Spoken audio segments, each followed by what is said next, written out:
মনোজিৎ মিশ্র হলো এটার prime accused. আর শুধু এটা না, ও অনেক মেয়ের সাথে এসব করেছে। আমাদের কাছে অনেক ফোন আসছে, অনেক হোয়াটসঅ্যাপ আসছে, যারা মনোজিৎ মিশ্র সব কাণ্ড জানাচ্ছে আমাদের।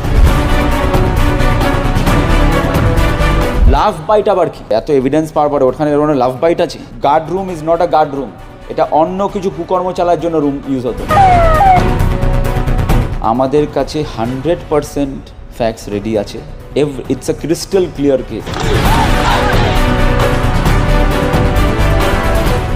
আমার সেখানে এই মুহূর্তে রয়েছেন নির্যাতিতার পক্ষের আইনজীবী অয়ন পাল।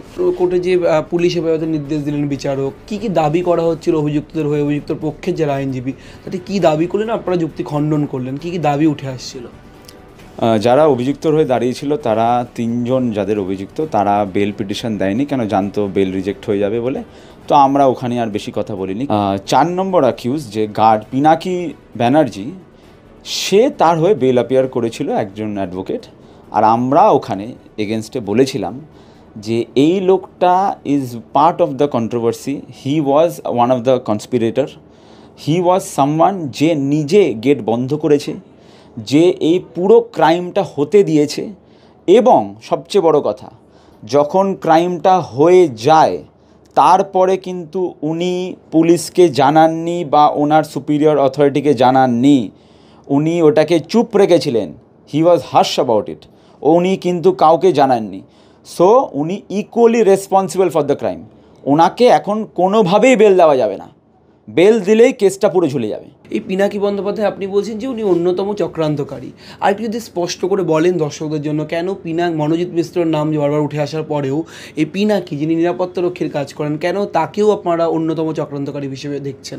আপনাকে বুঝতে হবে, এই মনোজিৎ মিশ্র যেই ম্যাটারটা পুরোটা যখন এই চালাচ্ছিল এই ক্রাইমটা, তখন মনোজিতের 2 সাকরেদ কিন্তু বাইরে গেছিল ওষুধ আনতে, ঘরে ঢুকেছিল, আবার ব্যাক এসেছিল ইনহেলার নিয়ে। তখন কিন্তু ওই গার্ডের ওখানে দাঁড়িয়েছিল, ও কিন্তু গার্ড রুমটা ছেড়ে দিয়েছিল। ও কিন্তু গিয়ে ইমিডিয়েট ওর সুপিরিয়রকে ফোন করেনি, পুলিশকে ফোন করেনি, বা ওদের আটকায়নি।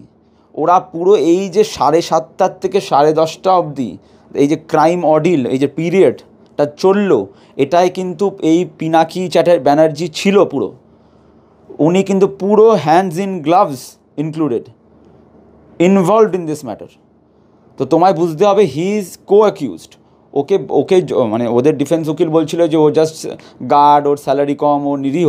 ও একদমই নিরীহ না। ও তারপরেও কাউকে জানায়নি, ও চুপচাপ ছিল, ভেবেছিল এটা দমিয়ে দিতে পারবে। তো ওকে কোনোভাবেই বেল দেওয়া যাবে না। মানে এই গার্ডের রুমেই তো দিনের পর দিন অত্যাচার, বিভিন্ন ঘটনা ঘটতো বলে অভিযোগ। তাহলে কি আপনি কোথাও গিয়ে মনে করেন এই পিনাকি ব্যানার্জিরা এই জিনিসগুলোতে এরাও মানে মারাত্মকভাবে প্রশ্রয় দিত? দেখুন, পিনাকি ব্যানার্জি 100% জানতো এখানে কি হয়। কেন, ওই গার্ড রুম কোনো গার্ড রুম ছিল না, ওটা একটা প্রাইভেট রুম ছিল অন্য কিছু কুকর্ম করার জন্য। মনোজিৎ মিশ্রর কুকর্ম করার জন্য এসব জায়গা ছিল, ওটা কোনো গার্ড রুম ছিল না। গার্ডরা বাইরে বসে থাকতো, তাই জন্য ওখান থেকে অনেক ডিএনএ স্যাম্পল পাওয়া গেছে, চাদর রিকভার হয়েছে। আর আমি আবার বলছি, অনেক ডিএনএ পাওয়া গেছে। তো তুমি বুঝতেই পারছো আমি কি বলতে চাইছি। তো এখানে একদিনের ব্যাপার না এটা। বা ওই রাতেও কিন্তু আমাদের ক্লায়েন্ট বারবার বলেছে ও ডেড বডির মতন পড়েছিল, she was hit by a hockey stick, ও ডেড বডির মতন পড়েছিল কিন্তু। তো তোমায় মনে রাখতে হবে, এই guard room is not a guard room, এটা অন্য কিছু কুকর্ম চালার জন্য রুম ইউজ হতো। গার্ডরা জাস্ট একটা পুতলার মতন বাইরে বসে থাকতো আর এসব ক্রাইমগুলোকে কভার করতো। তারা মেয়েদের গার্ড দিত না, তারা ক্রাইমটাকে গার্ড দিত। অভিযুক্তের পক্ষের আইনজীবী তিনি স্পষ্টত দাবি করছেন যে অভিযুক্ত মনোজিৎ মিশ্রের ঘাড়ে একটি লাভ বাইট পাওয়া গিয়েছে, এবং সেই লাভ বাইট যদি থাকে তাহলে ওই ক্রাইমটা হলো কি করে, মানে যে ঘটনাটি ঘটেছে ঘটনাটি হলো কি করে। কি আর বলবো, এটা ওয়ার্থলেস ডিফেন্স স্টেটমেন্ট। একজন যদি লাশের মতন পড়ে থাকে, তাকে হকি স্টিক দিয়েও মারা যায়, তাকে কামড়ানোও যায়, তাকে অনেক কিছুই করা যায়। তো সে নিরীহ, সে তখন কি করবে জানে না।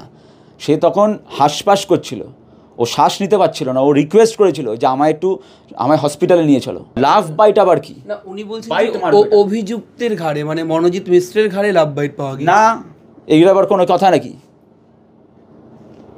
দেখা এগুলো, আমরা এসবে বিশ্বাসই করি না। তোমার মনে হয় এত ফরেন্সিকের এত কিছু পাওয়ার পরে, এত এভিডেন্স পাওয়ার পরে ওখানে লাভ বাইট আছে?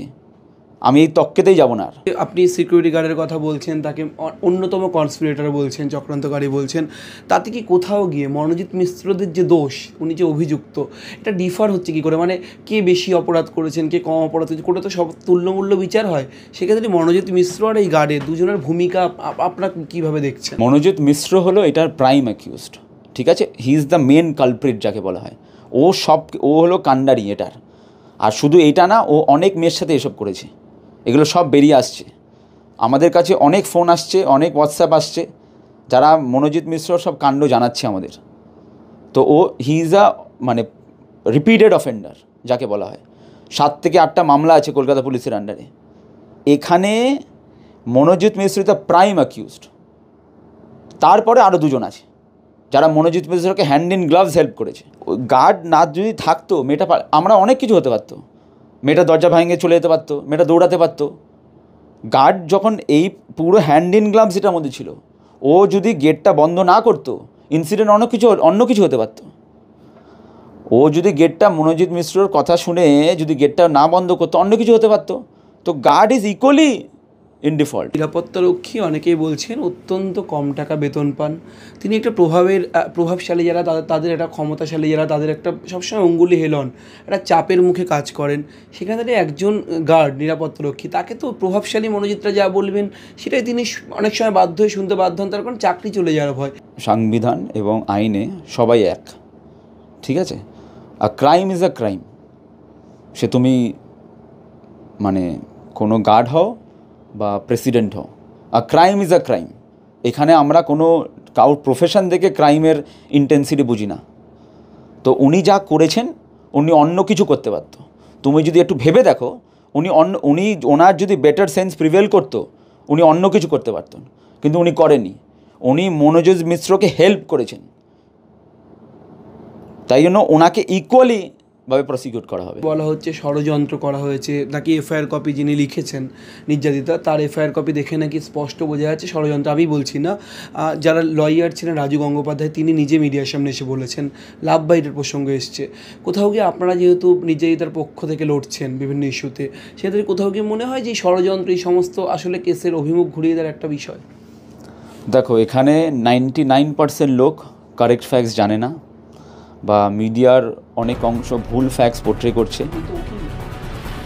কিন্তু আমি তোমায় বলছি, আমাদের কাছে 100% ফ্যাক্টস রেডি আছে। It's a crystal clear case. এখানে ট্রায়ালও যদি ঠিক করে হবে, ক্রিস্টাল ক্লিয়ার হবে, আর সাজা পাবেই যদি সব কিছু ঠিক থাকে।